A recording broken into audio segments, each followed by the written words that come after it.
Alhamdulillah, wassalatu wassalamu ala rasulillah وصحبه أجمعين. أشهد أن لا إله إلا الله وحده لا شريك له وأشهد أن سيدنا محمدا عبده ورسوله محمد وعلى آله وأصحابه أجمعين. سبحانك لا علم لنا إلا ما علمتنا إنك أنت العليم الحكيم. ربنا اشرح لنا صدورنا وألسنتنا يفقهوا أقوالنا. ربنا يسر ولا تعسر يا كريم.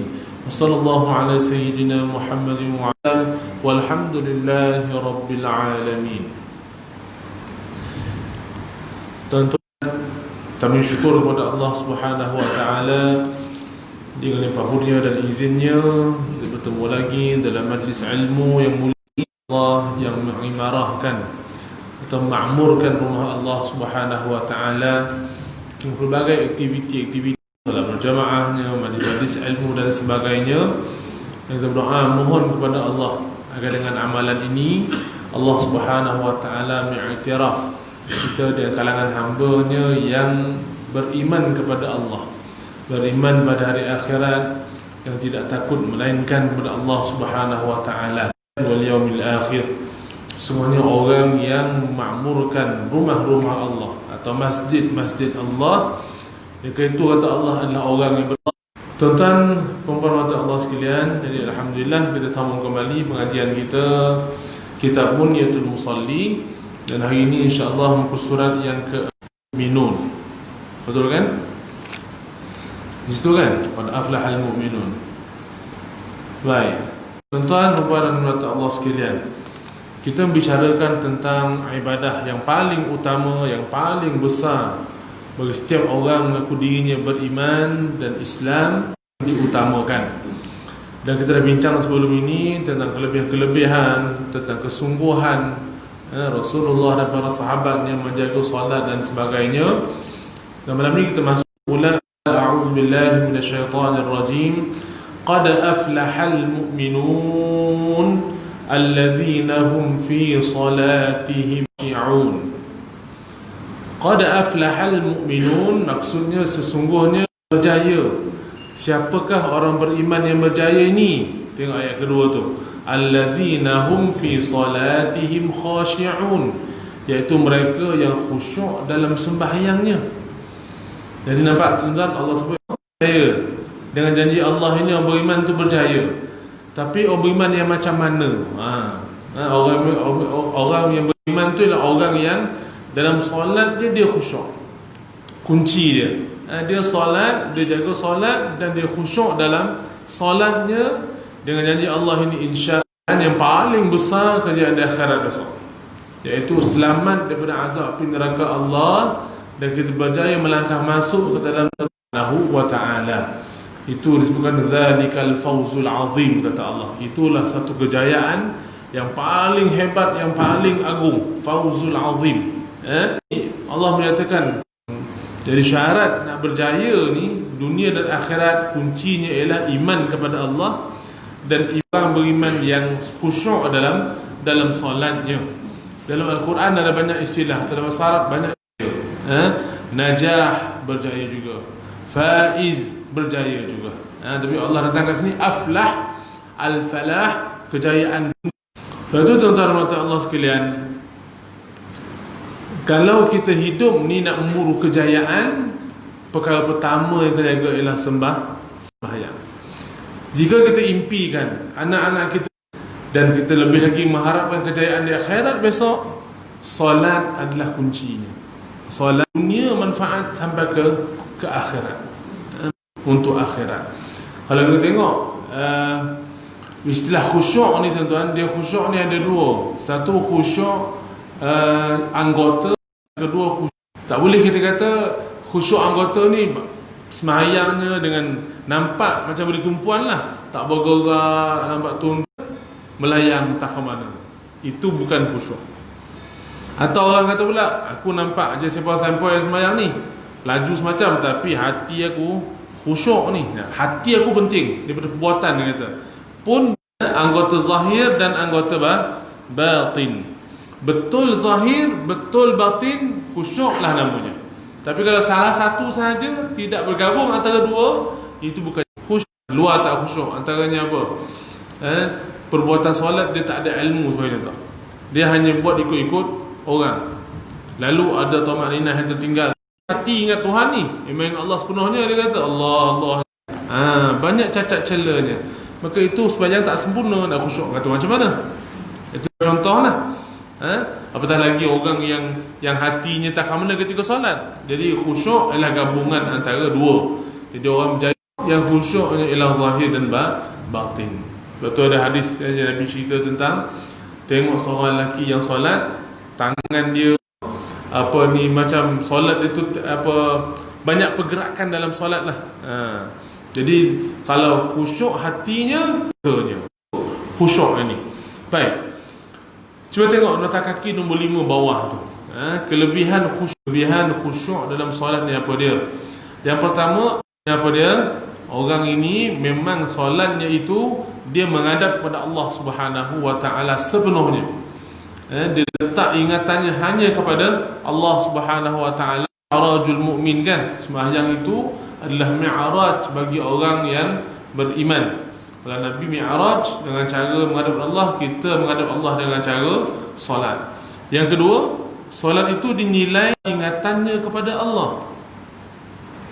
Penerimaan solat di sisi Allah bergantung kepada sejauh mana ketika solat tu kita ingat kepada Allah Ta'ala. Artinya kalau orang tu solat, dia sini tapi jiwa kat rumah, bagi contoh.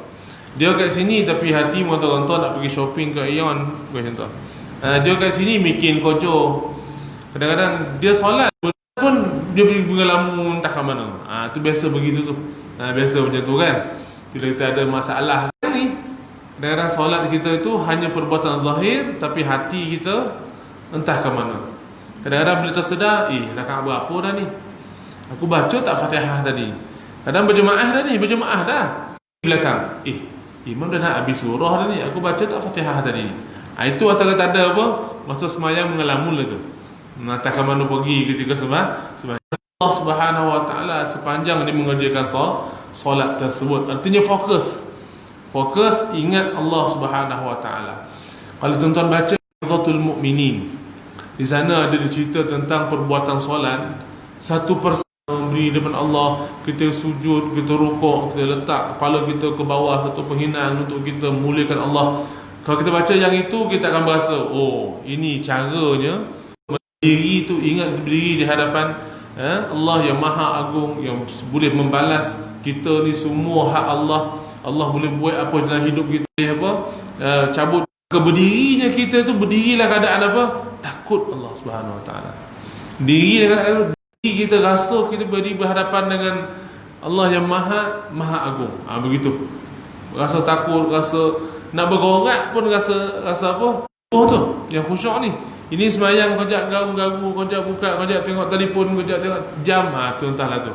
Tak apa diingat itu. Jadi solat yang begitu keadaannya, sejauh mana kita ingat Allah sepanjang kita solat. Yang ketiga, lalai dalam solat dimasukkan ke dalam neraka wa ta'ala. Celakalah, neraka wailah bagi orang yang sembahyang. Sembahyang macam mana? Lalai dengan solat yang dikerjakannya, ditangguh-tangguhkannya dengan sengaja tanpa alasan yang munasabah, sampai masanya kadang terlebih daripada masa pula.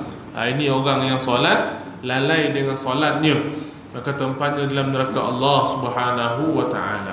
Yang keempat tuan-tuan, solat semalaman yang hatinya bercabang-cabang. 2 rakaat lebih baik daripada orang yang solat semalaman, tapi hati ketika semayang tu tidak ingat kepada Allah Subhanahu wa taala. Jadi ini besarnya nilai semalaman, berapa puluh rakaat dia buat tapi tak ingat Tuhan. Itu tidak mendatangkan apa-apa, bahkan besar lagi ganjaran bagi orang yang hanya menjadi solat. 2 itu dia ingat sungguh, dia khusyuk dalam solatnya, itu lebih utama. Betul, solat malam tu dah tak ingat apa-apa, orang semayang tu tidur lah ubek. Tu ada persediaan. Bukan bangun malam tu, bangun malam lah tidur satu pagi, macam mana bangun malam? Sadar pukul 3 pagi. Dia semayang, tapi semayang dalam keadaan setengah muka surat dah, lalap dah. Sadar balik, sambung sikit lagi. Itu masalah lah tu. Patutnya bangun malam pun ada persediaan. Kalau kita tengok apa yang Imam Ghazali sebut, antaranya jangan kenyang ketika jauhkan maksiat. Artinya ada persiapan untuk nak bangun malam itu, barulah kita bangun dengan bersungguh rasa untuk bangun malam tersebut. Bukannya bangun main bangun gitu je. Jadi hasilnya apa? Sembahyangnya banyak rakaat, sembahyang dalam keadaan leka, sembahyang keadaan tidak eloklah dia tidur. Dah dekat nak subuh nanti, ambillah setengah jam sebelum subuh tu, masa tu buat. Artinya dah puas tidur dah, boleh khusyuk, beri perhatian dalam solat. Itu lebih utama. Itu beza antara orang dia lebih kepada tumpuan nak perbanyakkan solat. Orang segi ilmu, orang alim dia berilmu, setiap yang dia buat tu berdasarkan ilmu yang dia ada. Jadi orang alim walaupun sedikit amalnya, tapi oleh kerana ilmunya, dia buat dengan ilmu dan keyakinannya, maka pahalanya besar daripada si abid yang banyak solatnya. Jadi umpamanya begitulah yang ni tadi, 2 rakaat itu lebih baik daripada bercabang-cabang. Artinya apa? Ingat benda yang selain daripada Allah Subhanahu wa ta'ala. Baik, seterusnya orang yang khusyuk dalam solat dimasukkan dalam kalangan orang-orang yang berjaya. Ini yang Allah isytihar tadi, qad aflahal mu'minun, ialah orang yang beriman dan dia khusyuk dalam solat. Dan itu boleh nampak tuan-tuan dalam lafaz azan. Tengok lafaz azan yang dilaungkan oleh para Bilal daripada mula zaman Nabi sampai sekarang. Apa lafaz yang disebut? Hayya 'alas salah, kemudian hayya 'alal falah. Falah ni, aflah ni lah, ajakkan dia pada solat dulu, solat. Artinya apa? Kalau tak semayang, jangan idamlah kejayaan. Begitulah. Kalau berjaya pun kejayaan yang sementara, yang tak kekal lama, dan dia akan gagal kegagalan. Kita sama lagi hingga akhirnya ayat 1 dan 2 surah Al-Mu'minun. Dan firmannya, walladzina hum ala salawatihim yuhafizun, dan mereka yang tetap memelihara sembahyangnya. Orang yang pelihara sembahyang artinya jaga sungguh perbuatan, khusyuk dan sebagainya, dan dia istiqamah menjaga sembahyang.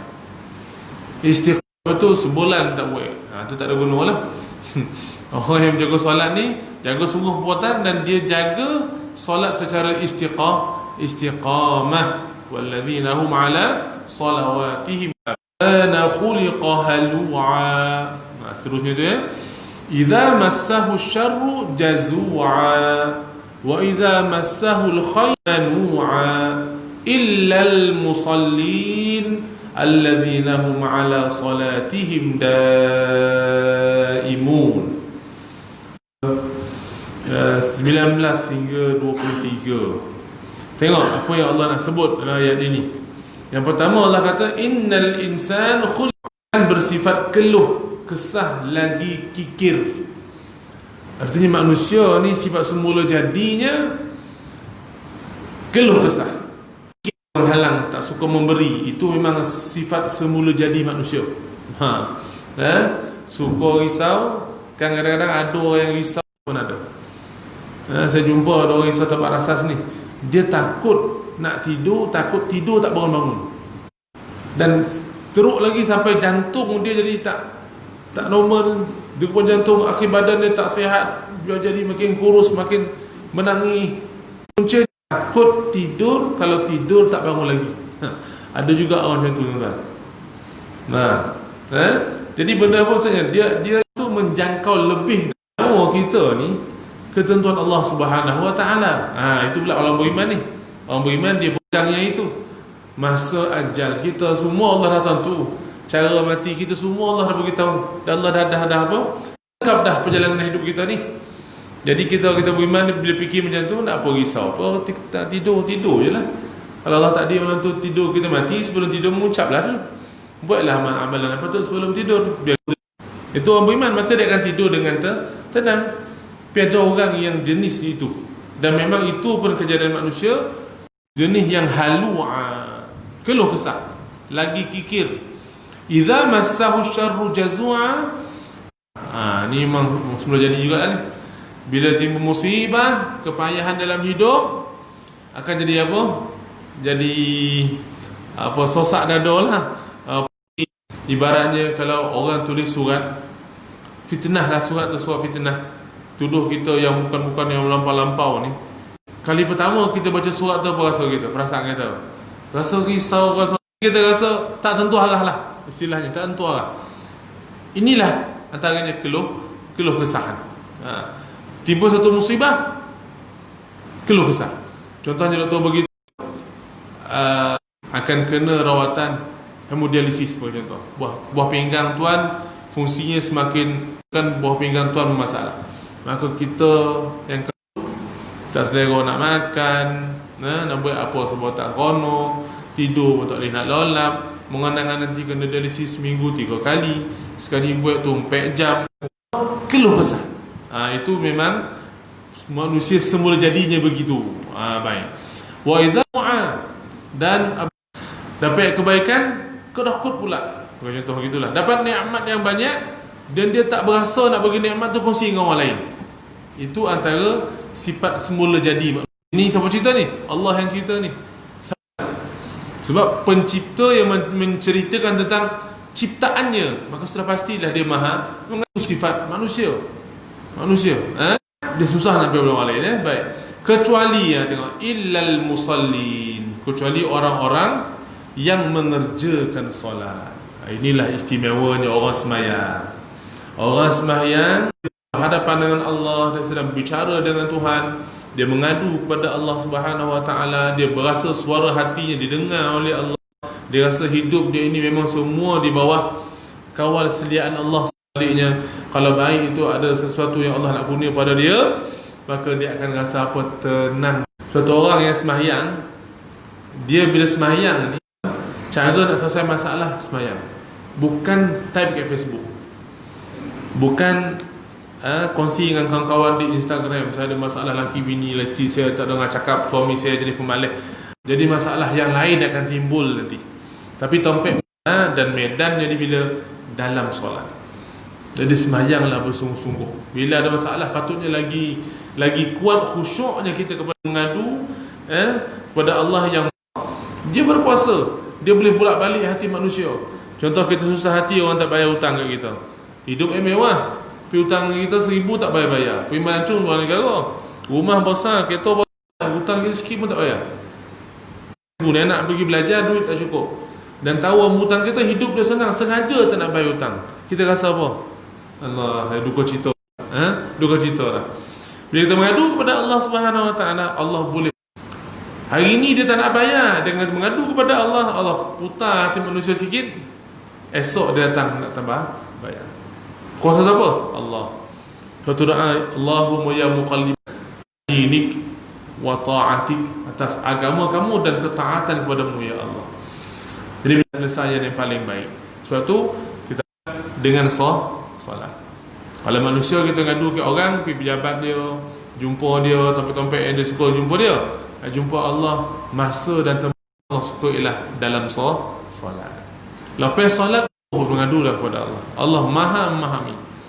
Dan insya-Allah mengadu kepada Allah itulah jalan yang paling baik. Jadi orang yang solat, dia akan tenang menghadapi, kerana yang saya huraikan tadi, keluh kesah, risau tak terpasang, dia akan hilang rasa kedokut, tak nak bagi pada orang ni, akan hilang. Ketenangan anugerah Allah kepada orang yang musallin tadi, kecuali orang yang sembahyang itulah yang selamat daripada sikap manusia yang suka keluh kesah. Ala salatihim daimun. Orang yang sembahyang dah. Macam mana pula yang dapat kelebihan tadi? Iaitu orang yang tetap mengerjakan solatnya. Artinya istiqamah. Bukan hanya bila ada masalah beria-ria. Betul lah. Sebetulnya ialah suka ke duka, musibah, nikmat, mengadunya kepada Allah, dan kita kekal. Alladzina hum ala salatihim daimun. Sentiasa istiqamah. Istiqamah ni yang paling payah. di Pahang dan Terengganu yang ditimpa musibah banjir yang sekarang ni. Kalau tengok sampai rumah nak tenggelam, itu ujian musibah daripada Allah. Pasti tuan rumah ni akan rasa bimbang, macam mana masa nak balik rumah nanti, kerosakan nak ditanggung, nak baiki, nak masalah kewangan Covid sekarang kan, ramai orang susah dan bertimpa-timpa. Jadi amat penting orang sedemikian dididik untuk mengadu kepada Allah melalui jalan sembahyang. Itulah orang fikir tak boleh nak kontrol dah, kepayahan itu tak boleh nak buat apa dah. Jalan akhir dia ambil apa dia? Bunuh diri. Itu yang bukan Islam lah. Tapi orang Islam, jalan ni cara dia, ini jalan dia menyelesaikan masalah. InsyaAllah akan selesai masalah dengan cara solat. Baik. Orang yang berperangai keluh kesah dan resah gelisah apabila ditimpa suatu musibah atau kecelakaan, dan orang-orang yang apabila mendapat kebajikan keluar daripada orang yang berkekalan memeliharanya. Jadi orang yang keluh kesah juga dalam keadaan susah, keluh kesah, dia kiki, ada kebajikan nikmat tak kongsi dengan orang, sebenarnya terkeluar daripada golongan orang yang kekal memelihara solatnya. Jadi solat ni juga ada juga orang yang nampak ramah salah. Suatu ramai juga orang semayang, luar semayang maksiat macam biasa, bukan contoh. Datang masa dia rajin, tak apa, memburukan orang, dia nombor satu. Sebab tu dalam masjid surah kadang-kadang tu nampak ramai menuduh pengurusi tuduh pula imam pula tuduh Bilal, orang awam pula cerita sama dia berburuk orang ni. Tapi semayang berjemaah dah ni, ada masalah diterima pula oleh Allah Subhanahu Wa Taala. Jadi benda tu benda yang sangat perlu kita ambil perhatian, supaya amal yang kita buat ini dan kita mendapat kelebihan-kelebihan yang dijanjikan Allah kepada orang sembahyang, dapat kejayaan, dapat hidupnya tenang. Tenang hidup ni yang mahal ni. Jadi nak tenang hidup ni, kuncinya ialah solat, dan solatnya solat yang sempurna. Tentang solat, dia tahu bacaan solat, dia faham bacaan solat dia buat bersungguh-sungguh, bagi masa betul, maka dia akan dapat ketenangan hidup lebih di akhirat nanti. Baik. Sedangkan Allah berfirman, ialah mereka yang tidak merasa keluh kesah dan terkejut apabila ditimpa kesusahan, dan tidak memegang kebaikan yang dijanjikannya kerana mencari keredaan Allah Subhanahu Wa Taala. Ini huraian daripada ayat Al-Quran yang telah. Lagipun orang daripada perbuatan keji dan mungkar. Ini lagi kelebihan solat. Apa kata Allah? Wa aqimis salat innaha 'anil fahsya wallahu ya'lamu ma tasna'un. Maksudnya, kanlah dalam mengerjakan sembahyang. Wa aqimis salat, tetap sembahyang. Sesungguhnya sembahyang itu akan menghalang perbuatan keji dan mungkar. Mungkar tu apa dia? Lawan mungkar, segala perbuatan yang tidak baik, lawan kepada ma'ruf. Dan sesungguhnya mengerti Allah itu, ya ini sembahyang amat besar manfaatnya. Maknanya sembahyang, bukan zikir yang subhanallah, alhamdulillah, Allahu akbar. Kat sini wala zikrullahi akbar tu ialah sembahyang itu yang paling besar manfaatnya. Sembahyang paling besar manfaatnya untuk ketahui apa yang kamu lakukan. Jadi kalau kita tengok ayat ni tuan-tuan, Allah sebut innas salata tanha 'anil fahsya'i wal munkar. Pertama Allah kata aqimis salat, tetap dengan sembahyang. Artinya istiqamah. Kita akan terpelihara daripada perbuatan keji dan mungkar. Keji dan mungkar ni benda yang kemurkaan Allah Subhanahu Wa Taala. Kalau manusia buat ini menjadi penyebab kegagalan di akhirat, bahkan akan gagal di dunia lagi. Sebab kat dunia ni tuan-tuan, hasil daripada dosa-dosa yang kita lakukan sebenarnya. Contoh sebut dalam Al-Quran, wa ma asabakum min musibatin fa bima kasabat aydikum. Kamu wa ma asabakum, apa jua menimpa kamu semua daripada musibah-musibah ni, sebenarnya fa bima kasabat aydikum. Benda-benda tu akibat daripada tangan-tangan kita sendiri. Artinya dosa-dosa maksiat yang kita buat penyebab kepada kita akan ditimpa musibah oleh Allah Subhanahu Wa Taala. Ini ayat Quran yang jelas. dalam surah Asy-Syura ayat 30 ni. Atas kita jangan capek nyalahkan orang lain, fikir diri sendiri dulu, apa salah aku ni. Sampai Allah uji borek benar ni. Payah benar nak sihat ni, asyik sakit berkatalah. Jadi fikir balik dan kita muhasabah diri. Fikirkan banyak dosa, kembali kepada Allah Subhanahu wa taala. Perbetul kembali alignment hidup kita, insya-Allah kita akan berbahagia dunia dan akhirat. Jadi inna solata mencegah manusia dari perbuatan keji dan mungkar, dan ingat Allah itu, iaitu sembahyang adalah perkara yang paling besar manfaatnya untuk kita dunia dan akhirat. Baik. Oleh itu tuan-tuan, untuk jaga diri kita dan solat adalah kuncinya. Takut anak kita contoh nak pergi hantar keluar negara. Keluar negara tu contohlah negara yang bukan Islam sebagai contoh. Tak ada imam keagama nak pergi cek dah. Di sana dia akan hidup bebas. Selaras dengan cara hidup orang barat. Jadi kalau kita nak anak kita selamat daripada ujian yang berat, sembahyang dia sempurna. Dan pesan sungguh dia di luar negara sana, tolong jaga solat. Negara nak buat apa, bukan dompet kita, tak ada sesuka hati. Di sanalah bagi orang tak beriman lah. Kalau beriman dia tahu Allah sentiasa ada malaikat kiri kanan, okeylah. Banyak berlaku kedudukan, minum arak dan sebagainya, banyak berlaku. Banyak berlaku. Sebab saya akan cakap, saya sendiri pun dah pergi ke sana. Saya sendiri pun dah tengok kehidupan di sana. Kerosakan yang berlaku. Jadi yang pegang kita apa dia? Sembahyang. Anak-anak ataupun orang muda yang tak nampak nak pergi disko, dia tak ada selera nak rasa arak, tak selera dengan perempuan dan sebagainya, kerana Allah jaga dia dengan solat yang dia kerjakan secara istiqamah. Tapi anak-anak yang jenis tak sembahyang, yang pergi sana, yang suka enjoy kat sini pun aurat, akan menghadapi satu masalah yang besar. Jadi kalau kita sayang anak keturunan kita, sembahyang itu adalah kuncinya supaya kita selamat daripada perbuatan keji dan mungkar, maksiat kepada Allah Subhanahu. Sebagaimana yang disuruh oleh Allah dan Rasulnya, sembahyang tersebut akan menghalangnya daripada melakukan, akan jadi Kau tengok cerita kartun tu, sembahyang jadi macam apa? Macam ada aura lah, kata-kata. Ada aura. Tak boleh nak dokek. Nak pukul tak boleh, nak dan dijaga. Begitu.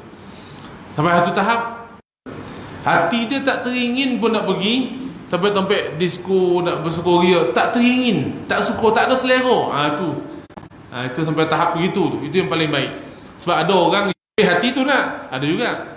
Ada orang suka tengok aurat perempuan. Orang perempuan sebut tak suka tengok kan? Dia suka, tapi dia tahan mata daripada melihat.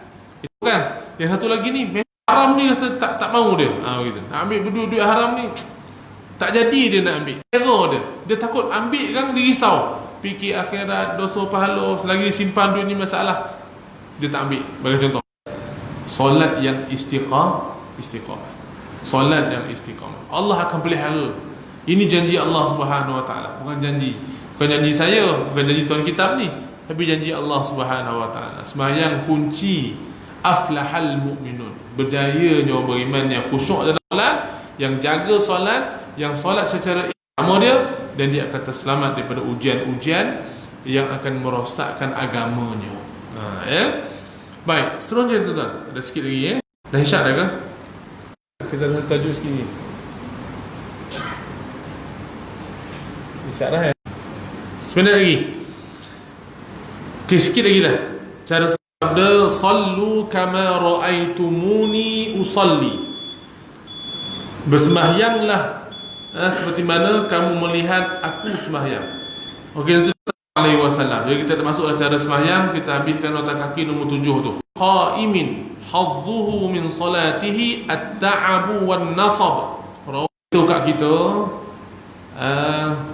balasan ataupun apa yang didapat oleh orang yang sembahyang, tapi sembahyang tu tidak khusyuk, sembahyang buat sambil lewat. Nabi kata orang yang sembahyang qaimin, bagiannya ataupun yang dia dapat daripada sembahyang tu apa dia? Min salatihi, daripada sembahyangnya, at-ta'abu, hanya dapat letih je. Wan nasabu, dan kerja keras Subhanahu wa ta'ala. Ini yang paling kita takut dan bimbang. Semayang dah, berjemaah dah. Tapi kalau tak sempurna solat itu, Nabi kata ramai orang yang solat, artinya ramai orang yang sembahyang, dia punya nisbah besarnya, ramai yang sembahyang itu hanya dapat penat semata-mata. Allah dan melalui hadis Nabi sallallahu alaihi wasallam kita minta berlindung kepada Allah Subhanahu wa taala, bertergolong dengan orang yang sembahyang tidak bermanfaat. Man lam tanhahu salatuhu 'anil fahsya'i wal munkar lam yazdad minallah illa bu'da. Nabi kata siapa yang sembahyang dia itu tidak mencegah dia, artinya dia sembahyang tapi sembahyang dia tu tidak beri kesan dalam kehidupan dia. Dia sembahyang rasuah makan, dia sembahyang mengumpet orang kuih, dia sembahyang pecah belahkan manusia orang, dia sembahyang benda-benda fahsyat dan mungkar semua dia buat. Apa kata Nabi? Lam yazdahi illa bu'da. Dia tidak mendapat apa-apa pertama kebaikan di sisi Allah, melainkan dia makin jauh daripada Allah Subhanahu wa ta'ala. Ini peringatan yang sepatutnya kita bersungguh-sungguh dalam solat kita. Sungguh-sungguh buat tu ingat Allah sungguh. Bukan hanya buat sekadar melepaskan atau rutin dah selesai dah. Takut-takut tak jaga perangai, tak jaga akhlak, masih lagi kekal akhlak buruknya, maka sebenarnya solat tadi tidak mendekatkan dia kepada Allah. Ini benda yang sangat-sangat bahaya berbanding dengan orang yang memang tak semayang. Orang tak semayang ni memang tentu dah dia berdosa dah, nampaklah dia salah dah, orang jelas salah boleh ditegur dan dia tahu dia salah. Orang yang dah hadir semayang, dah jaga semayang ni, masih lagi dia semayang dah tapi luar buat maksiat banyak lagi. Jadi dia rasa diri dia selamat dengan semayang dia dah buat. Tapi padahalnya dengan maksiat yang dia buat tadi menggambarkan apa? Sembahyang tidak memberi sebar manfaat untuk dia. Sedar yang dia dalam keadaan jauh daripada Allah Subhanahu wa ta'ala. Itu yang paling bahaya. Dia rasa dia doket dengan Tuhan ni, dia rajin pergi semayang, tapi kojok-kojok tak sonoh ni, dia rasa dengan semayang tadi dia doket dengan Tuhan dah, tapi sebenarnya jauh daripada Allah Subhanahu wa ta'ala. Takut makin jauh kita nampak dia baik, lepas nyawa dia ambil oleh Allah, baru tahu kedudukan yang sebenarnya. Jadi kesimpulan dalam solat kita, jagalah kehidupan kita seharian, kita buat dengan terbaiknya solat kita sehingga kita dapat melihat kesannya. Ataupun kita usaha juga, kita dah jaga sembahyang dah, di luar buktikan bahawasanya kita ni terselamat daripada keji dan mungkar. Kita cuba elakkan, cuba kita bersihkan diri kita daripada perbuatan-perbuatan yang tidak baik. Mudah-mudahan kita tidak termasuk dalam golongan Nabi sebut, orang yang sembahyang tapi tidak dapat apa mereka penat dan lelah, dan orang yang sembahyang tapi sembahyang dia tak dapat menjaga diri daripada perbuatan keji dan mungkar, dia makin jauh daripada Allah Subhanahu, mendekatkan dia kepada Allah Subhanahu wa ta'ala. Jadi wallahu a'lam. InsyaAllah pertemuan akan datang kita akan bincang lagi berkenaan tentang cara sembahyang. Bismillahirrahmanirrahim. Allahumma arhamna bil Qur'an waj'alhu lana imaman wa nuran wa hudan wa rahmah. Allahumma dhakkirna minhu ma nusina wa 'allimna minhu ma jahilna warzuqna tilawatahu ana ya rabbal alamin. Sallallahu ala sayyidina Muhammadin wa ala alihi wa sahbihi wa sallam. Walhamdulillahi rabbil